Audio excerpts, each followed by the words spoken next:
दोस्तों कल्पना कीजिए, रात के घुप अंधेरे में एक सुनसान कच्ची सड़क पर खड़ी है वो गोरी चिट्टी, आकर्षक जिस्म वाली जवान औरत, tight black jeans and pink T shirt में पसीने से भीगा उसका बदन, तेज सांसें और अचानक पास की झाड़ियों से निकलता एक अनजान मर्द। क्या वो उसकी मदद करेगा या उसकी जिंदगी की सबसे खतरनाक रात शुरू कर देगा? उसके स्पर्श, उसकी नजरें और वो गर्माहट जो अंधेरे में बढ़ती जा रही है। आगे क्या होने वाला है सोच भी नहीं सकते। लास्ट तक जरूर देखें क्योंकि ये कहानी आपकी रातों की नींद उड़ा देगी। एक भी सेकंड मिस मत करना। हेलो दोस्तों, मेरा नाम सबा है। उम्र 25 साल। मैं पेशावर की एक पठान परिवार से ताल्लुक रखती हूँ। मेरा कद 5 फुट, रंग दुधिया गोरा और जिस्म में वो आकर्षण जो देखने वाले को एक बार फिर से मुड़कर देखने पर मजबूर कर देता है। मेरी शादी 19 साल की उम्र में अपने चचेरे भाई आरिफ से हुई थी। आरिफ सरकारी नौकरी करते थे लेकिन हमारा परिवार मिडिल क्लास है। शादी के बाद मेरी जिंदगी में रंग खत्म से हो गए। न मैं अपनी मर्जी से पैंट शर्ट पहन पाती, न ही कोई गाड़ी थी कि मैं अपना ड्राइविंग का शौक पूरा कर सकूं। शादी के 1 साल बाद ही मेरी सास के ताने शुरू हो गए, ये लड़की हमें वारिस नहीं दे सकती। घर का माहौल दिन ब दिन भारी होता गया। आरिफ भी अब हफ्ते में सिर्फ एक बार ही घर आ पाते। उनकी बिजी शेड्यूल और परिवार के दबाव ने हमारे रिश्ते को ठंडा कर दिया। 3 महीने ऐसे ही कट गए। मैं अंदर से टूटी जा रही थी। अगले 2 साल में सास और नंदों के तानों ने मुझे बागी बना दिया। मैंने आरिफ से शिकवे किए और आखिरकार साफ साफ कह दिया, या तो अलग घर में रहो वरना तलाक दे दो। आरिफ परेशान हो गए। कुछ दिन बाद उन्होंने मुझे बताया कि उन्होंने एक एनजीओ में मेरी बात कर ली है। वो एनजीओ डेरा इस्माइल खान के बाढ़ प्रभावित इलाकों में काम कर रही थी। सिर्फ 3 महीने वहाँ लगा लो, मैं तब तक अलग घर का इंतजाम कर लूंगा। शादी से पहले मैंने थोड़ा एनजीओ काम किया था, इसलिए मैंने हामी भर दी। 6 सितंबर 2022 को मैं पेशावर से डेरा इस्माइल खान के लिए रवाना हुआ। आजादी की हवा में सांस लेने का मौका मिला था। घर के शक भरे माहौल से दूर निकलकर मैंने राहत की सांस ली। मैंने अपने साथ पसंदीदा पैंट शर्ट जींस भी ले ली थी। ऑफिस ज्वाइन करते ही पहले दिन मैंने जींस और शर्ट पहनकर ऑफिस पहुंची। ऑफिस के 45 साल के साहब फरहान मेरे लुक पर फिदा हो गए। 2 दिन बाद ही उन्होंने मुझे बताया कि हेड ऑफिस को बोल दिया है, आपकी गाड़ी जल्द आ जाएगी। मैंने शुक्रिया अदा किया। सर्वे के लिए जाते वक्त वो मुझे अपनी गाड़ी में साथ ले जाते। ऑफिस में एक लड़का कबीर भी था, लंबा 6 फुट से ज्यादा कद, आकर्षक चेहरा। मैंने उससे हल्की बातें शुरू कर दी। यहाँ पहुंचे 15 दिन हो गए थे जब फरहान साहब ने मुझे ऑफिस में बुलाया और गाड़ी की चाबी थमा दी। साथ ही शाम को शहर के एक अच्छे होटल में डिनर का न्योता भी दिया। मैंने मुस्कुराते हुए हामी भर दी। उस दिन मुझे एक गाँव में महिलाओं की पूरी लिस्ट और डेटा इकट्ठा करना था। फरहान साहब पहले तो साथ चलने को तैयार थे लेकिन उनके बेटे का एक्सीडेंट हो गया। उन्होंने मुझे ऑफिस की किसी लड़की को साथ ले जाने को कहा लेकिन कोई लड़की तैयार नहीं हुई। सबको फरहान साहब की मेरे प्रति खास तवज्जो अच्छी नहीं लगती थी। आखिरकार मैं अकेली ही गाड़ी लेकर निकल पड़ी। क्वार्टर में मेरे साथ एक खाला रहती थी। मैंने शावर लिया, ब्लैक जींस और हाफ स्लीव्स वाली पिंक टी शर्ट पहनी, चश्मा लगाया और गाड़ी लेकर रवाना हो गई। यहाँ किसी को पता नहीं था कि मैं शादीशुदा हूँ। कबीर तो शादी का सपना देखने लगा था। मैंने जरूरत नहीं समझी किसी को बताने की। वैसे भी मेरी शादी अब सिर्फ नाम की रह गई थी। मैं दोपहर 3 बजे निकली। गाँव 35 किलोमीटर दूर था। पहले 24 किलोमीटर पक्की सड़क, फिर 11 किलोमीटर कच्चा और खतरनाक रास्ता। रास्ते में फरहान साहब की कॉल आई। मैंने झूठ बोल दिया कि खाला को साथ ले जा रही हूँ। वो संतुष्ट हो गए। बाद में उन्होंने बताया कि आज का डिनर कैंसिल, कल दरिया किनारे प्लान करेंगे। मैंने ओके कह दिया। 5 बजे गांव पहुंची। मौसम बेहद गर्म और उमस भरा था। काम पूरा करते करते शाम ढल गई। वापसी में अंधेरा छा गया। मैंने गाड़ी की लाइट्स जलाई, मस्त गाना लगाया और कच्चे रास्ते पर सावधानी से चलने लगी। आधा रास्ता तय कर लिया था कि अचानक गाड़ी बंद हो गई। मैंने बहुत कोशिश की, बैटरी चेक की, बोनट खोला लेकिन कुछ नहीं हुआ। मोबाइल पर सिग्नल भी नहीं था। चारों तरफ सन्नाटा, दूर कहीं जानवर की भयानक आवाज थी। डर के मारे मैं गाड़ी में घुसकर दरवाजे लॉक करके बैठ गई। रात के 9 बज रहे थे। तभी दूर से एक आदमी आता दिखा। लंबा कद, मैली सफेद कमीज, धोती, सिर पर पगड़ी, हाथ में सौ। मैंने हिम्मत करके गाड़ी से निकलकर उससे मदद मांगी। चाचा मैं एनजीओ से हूँ, गाड़ी खराब हो गई। वो खामोश मुझे देखता रहा, फिर बोला यहाँ गीदड़ शोर बहुत है, मेरे घर चलो। मैंने सोचा वहाँ औरत होगी, सुरक्षित रहूंगी। गाड़ी से हैंडबैग और मोबाइल लेकर उसके पीछे चल पड़ी। अंधेरे में पगडंडी पर चलते हुए आधे घंटे बाद हम उसके छोटे कच्चे मकान पहुंचे। 2 कमरे, धूप अंधेरा। उसने एक कमरे में लैंप जलाया, पुरानी चारपाई, थैले, बर्तन। मैंने पूछा घर में और कोई नहीं? उसने बताया बीवी 10 साल पहले गुजर गई। वो चावल निकालकर खाने को बोला। मैंने मुश्किल से थोड़ा खाया। खाना खत्म होने के बाद उसने कहा तुम सो जाओ, मैं आराम कर लूं। दूसरी चारपाई पे सो गया। मैं आंखें बंद किए सोच रही थी अब क्या होगा। रात भर खरोटों की आवाज और मेरी बेचैनी। सुबह होते ही मैं चुपके से उठी, सामान उठाया और बाहर निकल पड़ी। पगडंडी पर चलती रही। थकान से एक पेड़ के नीचे बैठ गई। तभी ट्रैक्टर की आवाज आई। सुबह की हल्की रोशनी में एक थकी हुई, पसीने से तर गोरी औरत पेड़ के नीचे बैठी है। उसके टाइट जींस में फंसा हुआ आकर्षक बदन, सांसें तेज और दूर से आता ट्रैक्टर। क्या ये ट्रैक्टर ड्राइवर उसकी मदद करेगा या उसकी जिंदगी में नया खतरा बन जाएगा? उसकी नजरों में छुपी राहत, उसके शब्द में छुपा इशारा, सब कुछ अब बदलने वाला है। अभी तक तो बस शुरुआत थी, अब असली खेल शुरू होता है। लास्ट तक देखते रहिए क्योंकि आगे जो होने वाला है वो आपकी कल्पना से भी ज्यादा रोमांचक और हॉट होगा। एक भी सेकंड मिस मत करना। दोस्तों मैं सबा ही बोल रही हूँ। सुबह के 5:15 बज रहे थे। थकान और डर से मेरा बदन कांप रहा था। पेड़ के तने से टेक लगाए बैठी थी कि अचानक ट्रैक्टर की आवाज कान में पड़ी। मैं तुरंत उठ खड़ी हुई। दूर टीले के उस पार ट्रैक्टर दिख रहा था। मैंने हाथ ऊपर करके इशारा किया, शायद उसने देख लिया। ट्रैक्टर रुक गया और मेरी तरफ मुड़ने लगा। 10 मिनट बाद ट्रैक्टर मेरे पास आकर रुका। ड्राइवर उतरा, करीब 35 साल, मजबूत कद काठी, गेहुआ रंग, साधारण कपड़े। दूर से उसने मुझे लड़का समझ लिया था लेकिन करीब आकर जब उसने मेरी गोरी त्वचा, फिटेड पिंक टी शर्ट और टाइट जींस देखी तो उसकी आंखें फैल गई। क्या बात है बहन, यहाँ जंगल में अकेली क्या कर रही हो? उसने सराकी से पूछा। मैंने जल्दी जल्दी सारी बात बताई। एनजीओ का काम, गाड़ी खराब, रात भर चाचा के घर में गुजरी रात। उसने उधर उधर देखा और बोला वो सफेद गाड़ी रात मैंने देखी थी लेकिन तुम इस तरफ गलत जा रही थी। चलो मैं तुम्हें वहां पहुंचा देता हूँ। ट्रैक्टर ऊंचा था। मैं 2 बार चढ़ने की कोशिश कर चुकी थी लेकिन नाकाम। तीसरी बार उसने हाथ बढ़ाया। उसका मजबूत हाथ मेरे नाजुक हाथ में आया। एक झटके में वो मुझे ऊपर खींच लिया। मैं ट्रैक्टर के सीट पर बैठ गई। उसकी छाती मेरे कंधे से हल्के से टकराई। उस पल एक अजीब सी गर्माहट महसूस हुई। वो दूसरी तरफ से बैठा और ट्रैक्टर चला दिया। रास्ता खराब था, ट्रैक्टर हिल रहा था। हर हिचकोले के साथ मेरा बदन उसके करीब आ रहा था। उसने बीच में कहा हमारे इलाके में पैंट शर्ट अच्छा नहीं माना जाता। कहकर उसने उसने अपनी सफेद चादर मुझे दे दी। मैंने उसे अपने चारों तरफ लपेट लिया। मेरा चेहरा और आधा बदन छुप गया। जब हम चाचा के मकान के पास से गुजरे तो चाचा बाहर खड़ा था। उसने ट्रैक्टर देखा लेकिन चादर की वजह से मुझे पहचान नहीं पाया। ट्रैक्टर आगे बढ़ गया। कुछ देर बाद ट्रैक्टर एक टीले से उतरा। मैंने चीखते हुए कहा, वो रही मेरी गाड़ी। ट्रैक्टर रुका, वो नीचे उतरा और मुझे उतरने में मदद की। इस बार उसका हाथ मेरी कमर के पास से होकर गुजरा। मैं गाड़ी के पास गई, उसने बोनट खोला, कुछ टूल्स निकले और काम में लग गया। मैं उसे देख रही थी, मजबूत बाहें, पसीनों से तर बदन, एक अजीब आकर्षण महसूस हो रहा था। कुछ देर बाद उसने कहा, गाड़ी ठीक है लेकिन अब मेरे दिल की बात सुन लो। तुम्हें देखते ही मुझे मोहब्बत हो गई। मैं सर झुकाए खड़ी थी, दिल जोरों से धड़क रहा था। मैंने हल्के से कहा, मैं समझ रही हूँ आपकी बात, लेकिन मैंने कभी किसी से मोहब्बत नहीं की। आप अपना नंबर दे दो, मैं 2-4 दिन में सोचकर बताऊंगी, ये मेरा वादा है। उसने अपना नंबर बताया। मैंने मोबाइल में रहीम नाम से सेव कर लिया। फिर मैं अपना हाथ आगे बढ़ाया और बोली, एक पठान लड़की का वादा है, मैं जरूर बताऊंगी। उसने मेरा हाथ थामा। उसकी मजबूत पकड़ में एक गर्माहट थी जो मेरे बदन में उतर गई। गाड़ी स्टार्ट हो गई। मैंने राहत की सांस ली। रहीम ने कहा, मैं इंतजार करूंगा। मैं गाड़ी लेकर मेन रोड की तरफ बढ़ गई। रास्ते में मैंने मोबाइल फ्लाइट मोड पर कर दिया। अब ऑफिस और घर के लिए कहानी तैयार करनी थी। शहर पहुंचकर 10:30 बजे मैंने छोले भटूरे का पार्सल लिया और क्वार्टर पहुंच गई। खाला बाहर थी। मैंने अंदर जाकर आराम किया। ऑफिस के चपरासी को बुलाया, सारा डेटा दे दिया। फिर फरहान साहब को कॉल करके बताया कि रात से तबीयत खराब है, आज ऑफिस नहीं आऊंगी। दिन भर मैं सोचती रही। रहीम का चेहरा, उसकी पकड़, उसकी बातें बार बार याद आ रही थी। शाम को खाला आई। मैंने उसे कहानी सुनाई कि साइड पर थी, गाड़ी में थी। खाला मान गई। रात को मैं खाला के साथ शहर घूमने गई। दरिया किनारे आइसक्रीम खाई, हवा खाई, लेकिन मन कहीं और था। अगले दिन ऑफिस गई। कबीर और फरहान साहब दोनों परेशान थे। कबीर ने खाने का न्योता दिया, मैंने हामी भर दी। शाम को उसके साथ बाइक पर घूमने गई। उसने शादी का इजहार किया। मैंने हल्के से कहा, पहले एक दूसरे को अच्छे से जान तो लें। 3 दिन ऐसे ही गुजर गए। मेरी तबीयत अब पूरी तरह ठीक थी। दिल कर रहा था कहीं बाहर घूमने का।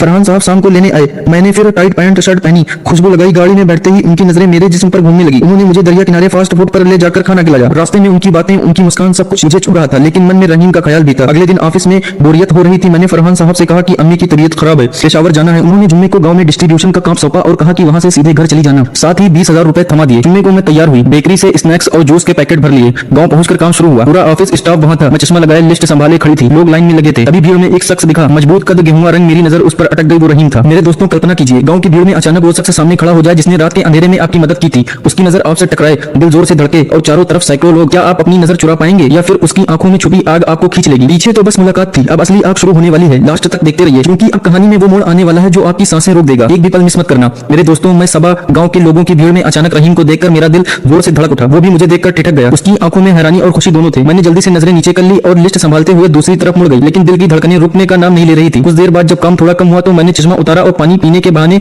पीछे की तरफ गई। रहीम वहां खड़ा था। उसने पास आकर हल्के से मुस्कुराते हुए कहा, पठान लड़की वादा निभाती है, मैं इंतजार कर रहा था। मैंने चारों तरफ देखा कि कोई देख तो नहीं रहा है। फिर हल्के से बोली, यहाँ सब लोग हैं, बाद में बात करेंगे। उसने अपना नंबर दोबारा याद दिलाया और कहा, मैं आज शाम तक यहीं रहूंगा, अगर वक्त मिले तो कॉल करना। दिन भर काम चलता रहा। फरहान साहब बार बार मेरे पास आकर पूछ रहे थे कि मैं ठीक हूँ या नहीं। उनकी नजरें मेरे जिस्म पर घूम रही थी। कबीर भी पास आकर मदद का बहाना कर रहा था, लेकिन मेरा ध्यान कहीं और था। रहीम की मजबूत काया, उसकी गहरी नजरें बार बार याद आ रही थी। शाम होते होते काम खत्म हुआ। सब लोग वापस जाने की तैयारी में थे। मैंने फरहान साहब को बताया कि मैं सीधे पेशावर जा रही हूँ। उन्होंने कुछ और पैसे दिए और सावधानी से ड्राइव करने को कहा, लेकिन मैंने मन ही मन में फैसला कर लिया था कि आज पेशावर नहीं जाना है। गाड़ी लेकर मैं गांव से थोड़ी दूर निकली। फिर एक सुरक्षित जगह पर रुकी और रहीम को कॉल किया। उसकी आवाज सुनकर अजीब सा सुकून मिला। उसने बताया कि वो गांव के पास ही एक चाय की दुकान पर है। मैं गाड़ी लेकर वहां पहुंची। रहीम ने मुझे देखते ही मुस्कुरा दिया। हम थोड़ी दूर एक खेत के किनारे गाड़ी पार्क करके बैठ गए। हल्की हवा चल रही थी। उसने मुझे पानी और कुछ स्नैक्स दिए। बातें शुरू हुई। उसने अपनी जिंदगी के बारे में बताया, ट्रैक्टर चलाता है, परिवार छोटा है, बीवी नहीं है। मैंने भी कुछ बातें शेयर की, लेकिन शादी वाली बात छुपा ली। बातों बातों में उसने मेरा हाथ थामा। तुम्हें देखकर दिल को सुकून मिलता है। उसकी उंगलियां मेरी हथेली पर फिसल रही थी। मैंने हाथ नहीं छुड़ाया। एक हल्की सी गर्माहट पूरे बदन में फैल गई। शाम ढल चुकी थी। आसमान में नीलिमा छाई हुई थी। हम दोनों के बीच सन्नाटा था, लेकिन वो सन्नाटा बोल रहा था। मैंने कहा, मुझे अब जाना चाहिए, लेकिन वो नहीं छोड़ना चाहता था। उसने कहा, कल फिर मिलेंगे। मैंने हामी भर दी। गाड़ी में बैठते वक्त उसने मेरे कंधे पर हाथ रखा। इस पर समय कुछ ज्यादा ही गर्मी थी। मैं गाड़ी लेकर निकल गई। रात को मैंने पास के एक छोटे होटल में रुकने का फैसला किया। कमरे में अकेली थी। रहीम के मैसेज आ रहे थे, हल्के हल्के फ्लर्टी बातें। मैं भी जवाब दे रही थी। उस रात मैं सोचती रही, मैं क्या कर रही हूँ, लेकिन अंदर से एक आवाज कह रही थी कि जिंदगी का मजा ले। अगले दिन मैंने ऑफिस में बताया कि मैं रास्ते में रुकी हूँ। फरहान साहब परेशान थे। कबीर भी कॉल कर रहा था, लेकिन मैं रहीम से मिलने चली गई।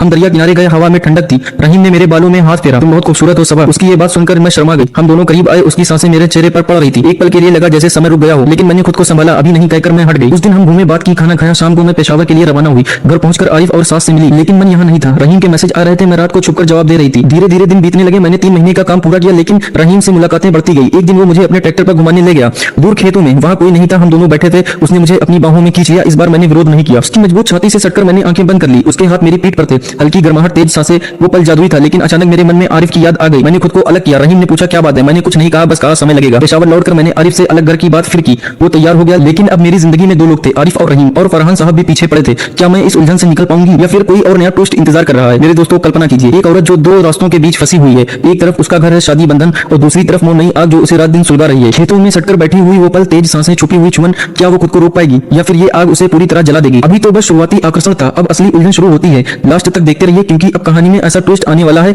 जो सब बदल देगा। एक भी सेकंड मिस मत करना। मेरे दोस्तों, दोस्तों पेशावर लौटने के बाद मेरी जिंदगी दो हिस्सों में बढ़ गई थी। घर में आरिफ के साथ कोशिश कर रही थी कि रिश्ता सुधारने, लेकिन मन बार बार डेरा इस्माइल खान की ओर चला जाता। रहीम के मैसेज रोज आते, कभी हल्की शायरी, कभी वो पल याद दिलाते जब हम खेत में थे। आरिफ ने अलग घर का इंतजाम शुरू किया। मैं खुश थी लेकिन अंदर से बेचैन। कुछ हफ्ते बाद ऑफिस में फिर कॉल आया। फरहान साहब ने कहा कि कुछ जरूरी काम के लिए 2 हफ्ते के लिए वापस आना पड़ेगा। मैंने हामी भर दी। आरिफ को बताया तो वो भी मान गया। डेरा पहुंचते ही फरहान साहब स्टेशन पर रिसीव करने आए। उनकी नजरें मेरे टाइट सूट पर अटकी रही। गाड़ी में जाते वक्त उन्होंने कहा तुम्हारे बिना ऑफिस सुना सुना लगता था। उनकी आवाज में कुछ ज्यादा ही गर्माहट थी। क्वार्टर पहुंची तो खाला खुश हुई। शाम को कबीर भी मिलने आया। उसने कहा मैं रोज सोचता था आप कब आएंगे। तीनों तरफ से ध्यान बढ़ रहा था लेकिन मेरा दिल रहीम की तरफ था। रात को मैंने रहीम को मैसेज किया। अगले दिन हम मिले। इस बार वो मुझे एक सुनसान जगह पर ले गया। दरिया के किनारे पुराना बगीचा था, वहाँ कोई नहीं था। हम पेड़ के नीचे बैठे थे। हवा में फूलों की महक थी। रहीम ने मेरे हाथ को अपनी हथेली में लिया और बोला सबा मैं तुम्हारे बिना नहीं रह सकता। उसकी आंखों में वो चाहत थी जो छुप नहीं रही थी। मैंने कुछ नहीं कहा, बस उसके कंधे पर सिर रख दिया। उसने धीरे से मेरे बालों में हाथ फेरा, फिर मेरे गाल को छुआ। उस स्पर्श में बिजली सी दौड़ गई। मैंने आंखें बंद कर ली। उसके होठ मेरे माथे पर आए। एक लंबा गर्म किस। मेरी सांसें तेज हो गई। उसके हाथ मेरी पीठ पर फिसल रहे थे। टी शर्ट के ऊपर से भी वो गर्माहट महसूस हो रही थी। हम दोनों एक दूसरे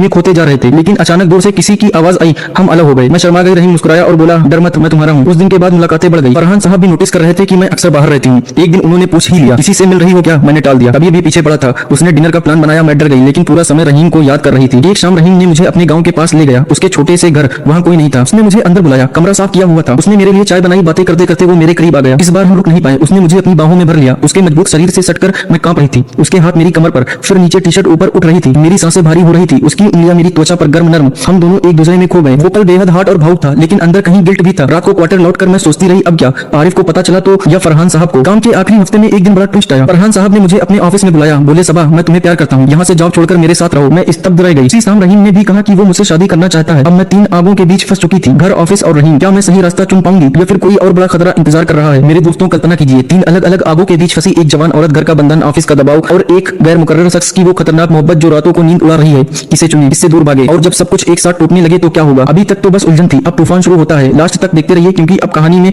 वो मोड़ आने वाला है जो दिल तोड़ भी सकता है और नई उम्मीद भी दे सकता है। एक भी पल मिस मत करना। मेरे दोस्तों फरहान साहब के ऑफिस में खड़े होकर मैं कुछ पल के लिए स्तब्ध रह गई। उन्होंने मेरे हाथ थामे हुए कहा सबा मैं गंभीर हूँ, तुम्हारे बिना ये जिंदगी सूनी लगती है। जॉब छोड़ दो, मेरे साथ रहो, मैं तुम्हें वो सब दे सकता हूँ जो तुम चाहती हो। उनकी आंखों में चाहत थी लेकिन मेरे मन में डर। मैंने हाथ छुड़ा लिया और बोली सर मैं सोचकर बताती हूँ। उसी शाम रहीम से मुलाकात हुई। उसने फिर शादी का प्रस्ताव रखा। मैं तुम्हें अपनी दुनिया में खुश रखूंगा। उसके मजबूत हाथों को देखकर, उसकी सच्ची नजरों को देखकर मेरा दिल पिघल रहा था। लेकिन आरिफ का चेहरा याद आ जाता। मैं पेशावर लौट आई। घर में आरिफ अलग घर ले आया था, नया माहौल, लेकिन मेरी अनुपस्थिति के कारण वो शक करने लगा था। तुम बदल गई हो सबा। उसकी बातें सुनकर मैं चुप रहती। रात को अकेले रहकर रहीम से बात करती। उसकी आवाज सुनकर सब ठीक लगता। धीरे धीरे बातें बढ़ी। एक बार रहीम ने कहा कि वो पेशावर आ रहा है। मैं डर गई लेकिन मन में उत्सुकता भी थी। मैंने उसे एक पार्क में मिलने को कहा। वो आया, मजबूत, आकर्षक। हमने घूमते हुए बातें की। पार्क के सुनसान कोने में वो मुझे अपने करीब खींच लाया। इस बार किस गहरा था। उसके हाथ मेरी कमर पर मेरे टी शर्ट के अंदर तक फिसल रहे थे। मैं कांप रही थी, सांसें मिल गई थी। वो पल इतना हॉट था कि आसपास की दुनिया भूल गई, लेकिन अचानक किसी की आहट आई। हम अलग हो गए। घर लौटकर आरिफ ने पूछा कहाँ गई थी। मैंने बहाना बनाया लेकिन अब शक गहरा था। फरहान साहब की कॉल्स बढ़ गई। उन्होंने कहा कि अगर मैंने मना किया तो ऑफिस में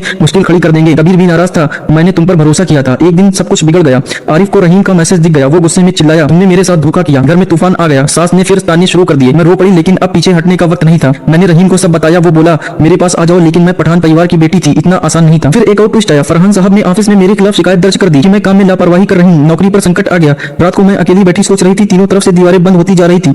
रहीम का प्यार, आरिफ का गुस्सा, फरहान का बदला। क्या मैं सब कुछ छोड़कर रहीम के साथ नई शुरुआत कर पाऊंगी या फिर परिवार और समाज मुझे तोड़ देंगे। अचानक आरिफ कमरे में आया। उसकी आंखों में आंसू थे। सबा मुझे माफ कर दो, मैंने तुम्हें खुश नहीं रखा। उस पल कुछ बदल गया। मेरे दोस्तों कल्पना कीजिए, जब सब कुछ टूटने को हो, तूफान अपने चरम पर हो और फिर अचानक सूरज निकल आए। वो औरत जो 3 आगों के बीच जल रही थी आखिरकार अपनी राह खुद चुन ले। लेकिन क्या ये राह आसान होगी या फिर इससे नई चुनौतियां और नई खुशियां छुपी होंगी। ये आखिरी हिस्सा है, लास्ट तक जरूर देखिए क्योंकि अंत आपको हैरान और खुश दोनों कर देगा। मेरे दोस्तों आरिफ के आंसू देखकर मेरा दिल पिघल गया। उस रात हम दोनों देर तक बातें करते रहे। उसने माना कि उसने मुझे समय नहीं दिया, परिवार के दबाव में मुझे अकेला छोड़ दिया। मैंने भी अपनी गलतियां बताई। रहीम से हुई मुलाकातों की बात कही। पहले तो वो गुस्सा हुआ लेकिन फिर बोला अब हम नई शुरुआत करेंगे। अगले कुछ हफ्तों में चीजें सुधरने लगी। आरिफ ने मुझसे वादा किया कि वो अब ज्यादा समय घर पर देगा। हमने साथ में नया घर सजाया। फरहान साहब की शिकायत मैंने मैनेजर से कर दी। ऑफिस में मैंने काम पर फोकस किया और धीरे धीरे सब नॉर्मल हो गया। कबीर से भी बात साफ कर दी। लेकिन रहीम को भूलना आसान नहीं था। उसकी यादें, उसके स्पर्श, वो हॉट पल कभी कभी रात को याद आ जाते। मैंने उसे आखिरी मैसेज किया मुझे माफ कर दो, मैं अपनी शादी बचाना चाहती हूँ। उसने जवाब दिया तुम खुश रहो। वो मैसेज पढ़कर मेरी आंखें नम हो गई। समय बीतता गया। कुछ महीनों बाद मुझे पता चला कि मैं मां बनने वाली हूँ। आरिफ खुशी से झूम उठा। सास भी अब प्यार से बात करने लगी थी। घर का माहौल बदल गया था। मैं आरिफ के साथ हॉस्पिटल जाती, डॉक्टर के पास जाती तो मेरी हर छोटी जरूरत का ख्याल रखता, रात को मेरे बालों में हाथ फेरता, पेट पर हाथ रखता, बातें करता। तुम मेरी जान हो सबा। उसकी ये बातें सुनकर पुराना प्यार भी जागने लगा। कभी कभी हम पुरानी यादें शेयर करते और हंसते। हल्की हल्की रोमांटिक शाम में छत पर बैठकर चाय पीना, उसके गले लगकर सो जाना, सब वापस लौट आया था। फिर वो दिन आया जब मैंने एक प्यारे से बेटे को जन्म दिया। आरिफ गोद में लेकर रो पड़ा। पूरा परिवार खुशी से झूम उठा। नन्हे बच्चे ने घर में नई रोशनी भर दी। सास अब पोते के आगे सब भूल गई। समय के साथ पुरानी करवाहट मिट गई। आरिफ अब पहले से ज्यादा ध्यान रखता। वो मुझे सरप्राइज डेट्स पर ले जाता, मेरे पसंदीदा कपड़े लाता, रातों में वो मुझे अपनी बाहों में भर लेता। उसके स्पर्श में अब सच्चा प्यार था। मैं भी उसे पूरा दिल दे चुकी थी। कभी कभी रहीम या फरहान साहब की याद आ जाती तो दिल कांप उठता, लेकिन मैंने सब पीछे छोड़ दिया था। जिंदगी आगे बढ़ती है और मैंने आगे बढ़ने का फैसला कर लिया था। आज मैं अपनी फैमिली के साथ खुश हूँ। मेरा बेटा अब 2 साल का हो गया है। आरिफ के साथ हमारी जिंदगी में फिर से रंग भर गए। दोस्तों, आपको क्या लगता है? क्या सबा ने सही फैसला किया अपने परिवार को चुनकर, या उसे रहीम के साथ नई जिंदगी शुरू करनी चाहिए थी? अपनी राय कमेंट्स में जरूर बताएं। कहानी कैसी लगी, क्या पसंद आया? अगर कहानी पसंद आई हो तो लाइक करना ना भूलें, शेयर करें अपने दोस्तों के साथ और ऐसे ही रोमांटिक ट्विस्ट वाली कहानी के लिए चैनल को सब्सक्राइब कर लें। बेल आइकन दबाना मत भूलें। मिलते हैं अगली किसी नई दिलचस्प और रोमांचक कहानी के साथ। जय हिंद।